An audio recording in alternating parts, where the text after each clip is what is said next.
Wesh les Timonais, c'est Mousson, on se retrouve aujourd'hui pour une nouvelle vidéo anecdote. Dans mes anciennes vidéos, on m'a souvent demandé de raconter des anecdotes de mes frères. Parce que oui, entre moi et eux, il n'y a pas un grand écart d'âge. Donc on a grandi dans le même environnement de Barjo, on a grandi avec les mêmes personnes, et donc eux aussi ils ont des choses à raconter. On va s'intéresser aujourd'hui à mon frère Samy, qui a fait de la boxe avec moi. Pour te situer, c'est pas celui qui est juste au-dessus, mais c'est celui qui est au-dessus de celui qui est juste au-dessus. Je sais pas si t'as capté frérot. Bref, dès maintenant je t'invite à lâcher ton plus gros like, à donner tes suggestions de vidéos dans les commentaires, c'est important, et on est parti. Dès que j'ai ouvert la bouche, le ciel s'est assombri, on a lancé les Dotense, je suis entouré de sales zombies, adepte du multiclonage, dans le rap y'a que des pâles copies, j'arrive comme une invocation, j'ai atterri là, j'ai pas compris. Pour commencer, je vais te donner le profil détaillé de mon frérot Samy. Faut savoir que notre passion pour la boxe et les sports de combat, ça vient de lui. C'est le premier à avoir sauté le pas, c'est le premier à m'avoir montré quand j'étais tout petit des vidéos de Jean-Claude Van Damme et c'est là que je suis devenu fan. Et c'est lui le premier à s'être inscrit dans un club de boxe. Derrière, avec mon autre frère, l'armoire à glace, on s'est inscrit à peu près 1 an plus tard. Je t'explique, Samy, c'est le pélo qui a été le plus sérieux dans la boxe dans la famille. Il en a fait le plus longtemps et c'est celui qui avait le plus d'ambition. Parce que lui, dès qu'il s'était inscrit, il avait pour projet de passer sa ceinture noire et devenir entraîneur de boxe. Il suivait les entraînements de boxe avec sérieux, c'était toujours le poulain des clubs où on partait. Il faisait des compétitions, il a fait quelques matchs en pro, etc. Mais tu connais derrière, il a eu des problèmes de santé, problèmes de dos, ligaments croisés. Ça détruit des carrières, mon frère. Comme je te disais, c'est aussi le seul du trio à avoir passé sa ceinture noire. Mais je vais t'expliquer pourquoi je l'ai pas passé. C'est une putain de galère, frérot. Pour commencer, pour prétendre à une ceinture, il fallait que tu prouves ta valeur à ton coach. Donc là, ça passe par des entraînements de barjo, tu te fatigues, tu te casses les jambes, tu combats, etc. pour montrer à ton coach que ouais, t'es chaud et t'as le niveau pour avoir la ceinture noire. Comme je te l'ai raconté dans des dizaines de vidéos, moi, je suis pas chaud du tout. J'étais pélo qui arrivait pour les combats, mais je m'en pétais un rein des entraînements, des étirements, des échauffements, des je sais pas quoi. Je m'en foutais de tout ça, moi, je voulais juste me défouler. Quand ton coach décidait de t'inscrire aux épreuves, déjà, t'avais l'épreuve technique. L'épreuve technique, honnêtement, j'aurais pu la faire parce que c'était montre que tu sais c'est quoi un crochet, que tu sais c'est quoi un uppercut, que tu sais mettre un middle, etc. Ça va, on connaît tout ça au bout de 2-3 ans, y a pas de souci avec ça. Derrière, ça se compliquait. T'avais l'épreuve physique. L'épreuve physique, c'était quoi? Tu devais enchaîner des rounds au sac, des rounds à la corde, des pompes. Et ça, moi, je sais pas faire, frère. Une série de 10 pompes, j'arrive pas à l'enchaîner. Comment tu veux que je m'en sorte ici? Et tu peux regarder, hein. J'ai conservé mon corps de lâche avec 13 ans de boxe. Alors qu'il y en a, ils font 3 ans de boxe, ça devient des blocs de barjo. Ouais, j'ai eu de la mauvaise volonté, je l'avoue. Ah oui, et pour revenir à l'épreuve technique, je t'ai pas parlé des combinaisons qu'il fallait faire. En gros, t'étais au sac ou sur les PAO, je sais plus trop comme j'y suis jamais allé, et il te disait, tu vas mettre un enchaînement, 3 jabs de suite, un coup de pied retourné, je sais pas quoi. Mais des fois, il partait en cacahuète totale. Tu vas me mettre un coup de pied marteau, retourner, sauter, atterrissage à pierre bénite. Je suis quoi, moi? Je suis un boxeur ou je suis un Transformers? Explique-moi, la flemme de faire tout ça, frérot. Pour terminer, il y avait l'épreuve qui me cassait le plus la tête, rien que d'y penser, c'est une angoisse. Fallait faire une épreuve d'arbitrage. Donc en gros,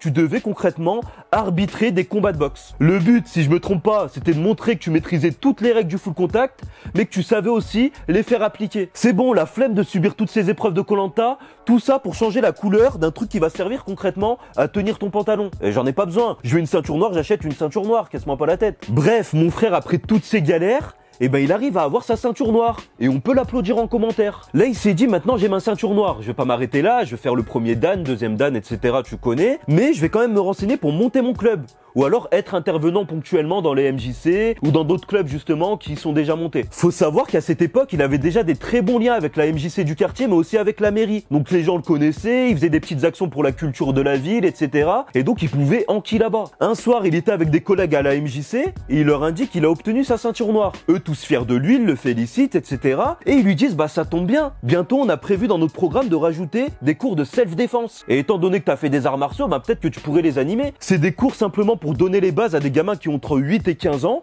et tu vas leur apprendre à se défendre. Mon frère de base, il se dit wesh, mais ça a rien à voir. Je leur dis que je suis boxeur, ils me disent d'animer des cours de self-défense. Pour tous ceux qui font des arts martiaux et qui regardent cette vidéo, on est d'accord qu'il y a un monde qui sépare les deux choses. Le self-défense, c'est justement pour apprendre à te défendre en cas d'agression, etc. La boxe, c'est une discipline où tu vas avoir un adversaire en face, tu vas le combattre dans le respect et tu vas le remercier à la fin. Donc déjà, les philosophies, c'est pas du tout les mêmes. Et apprendre à se défendre ou apprendre à attaquer, c'est pas du tout la même chose non plus. Mon frère de base, il était réticent, donc il refuse. Sauf que la femme, dame, elle lui a dit, bah, à chaque fois que tu ferais 1 heure d'entraînement, tu vas prendre un petit billet. Les yeux de Samy, ils ont brillé, hein, je veux pas te mentir, donc il a accepté. Il s'est dit, je suis pas dans quel bourbier je suis en train de me mettre, mais bon, frère, tu me payes, bien sûr que je vais animer des cours, y a pas de souci. Il le savait pas encore, hein, mais il venait de rentrer dans une secte, frère. Et je vais te raconter ses cours de self-défense, tu vas rigoler. Bien sûr, je te le répète ici, tout ce que je vais te raconter là, c'est des choses que mon frère m'a rapporté. Moi, j'ai pas assisté au cours, j'en sais rien.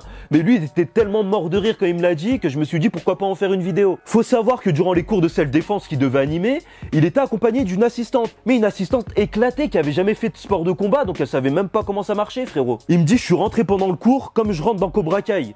Il me dit, je suis allé, avec plein de charisme, j'ai fait le pélo sûr de moi, qui était chaud en self-défense et qui connaissait tous les rudiments du métier. Alors que rien du tout. Après, j'avais des gamins en face, donc ils me croyaient, t'as vu, normal. Le cours commence, lui, il s'était préparé, il a regardé c'était quoi un peu le self-défense, qu'est-ce qu'il faut faire comme exercice et tout. Et il s'est dit, bah, on va commencer par un petit cours d'équilibre. Il demande à tous les gamins en face de lui de se mettre sur une jambe et de fermer les yeux. Sauf que son assistante, là, elle avait prévu de corser les choses. Pendant que les gens fermaient les yeux et essayaient de tenir l'équilibre, ils étaient en galère sur une jambe, elle passe derrière un gamin et elle le pousse. Le gamin, il se monte en l'air par terre, frère. Mon frère, il me dit, j'ai explosé de rire, j'en pouvais plus. Et je lui ai dit, mais pourquoi t'as fait ça? Elle commence à lui donner une explication bancale. Elle lui dit, bah ouais, c'est normal, faut les mettre vraiment en situation parce que dans la rue, tu peux te faire pousser par derrière, quelqu'un peut prendre ton téléphone portable et se sauver en courant. Faut être prêt à toute éventualité. Donc c'est pour ça que je les ai poussés. Mais là, il se relève et il sera plus fort. Mon frère, il regarde en mode ouais, non, mais ouais, si tu veux, quoi.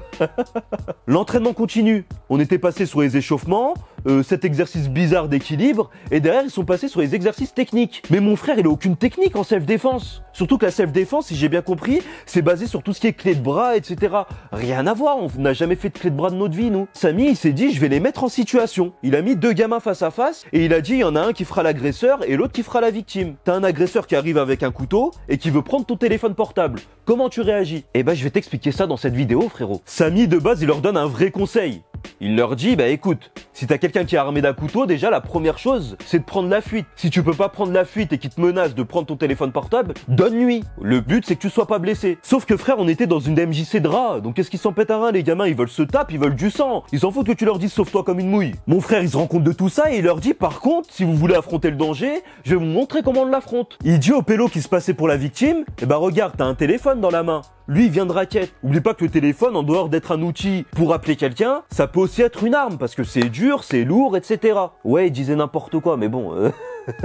Et là, il commence à rentrer dans un délire. Tu prends ton téléphone, tu lui mets un coup ici, il va être déstabilisé, tu le balayes, tu te sauves en courant. Il lui racontait n'importe quoi, parce que je vois pas comment tu peux te défendre avec un téléphone, à moins de lui jeter dans la gueule. Mon frère, encore une fois, il improvise des clés de bras qu'il connaît même pas. Tu prends là, tu plies ici, l'articulation, c'est important, je sais pas quoi, on dirait il faisait du smurf. Mais c'était que de la merde, ils apprenaient rien du tout, concrètement. Le cours de self-défense se termine, et ils étaient tous chialés de la prestation de mon frère, alors qu'il avait fait que de la merde. Tout le monde le félicite. Ça lui dit merci, c'est quand le prochain cours, je suis chaud pour revenir, j'ai encore envie d'apprendre des choses, etc. Mon frère, il sort dehors et là, il voit 2 petits gamins. Et les deux, ils étaient chauds, ils étaient là en train de dire merci pour ton cours, moi là, j'ai cher envie de m'embrouiller pour mettre à profit ce que tu m'as appris, je vais monter en l'air tout le monde, je suis trop chaud. Mon frère, il l'échappe, mais d'une manière de dire non, faut surtout pas appliquer ce que je viens de vous apprendre, c'était n'importe quoi. Si là, tu vas t'embrouiller et que t'essayes la vieille clé de bras que je t'ai appris, ça va rien faire du tout, tu vas te manger une balayette, tu vas faire 3 saltos. Arrête frérot, arrête. Par la suite, mon frère a continué à donner des cours ponctuels, donc pour prendre son petit billet, faut bien arrondir les fins de mois, mais ça a servi strictement à rien pour la MJC. Morale de l'histoire, si tu fais de la boxe, tu vas pas être prof de foot.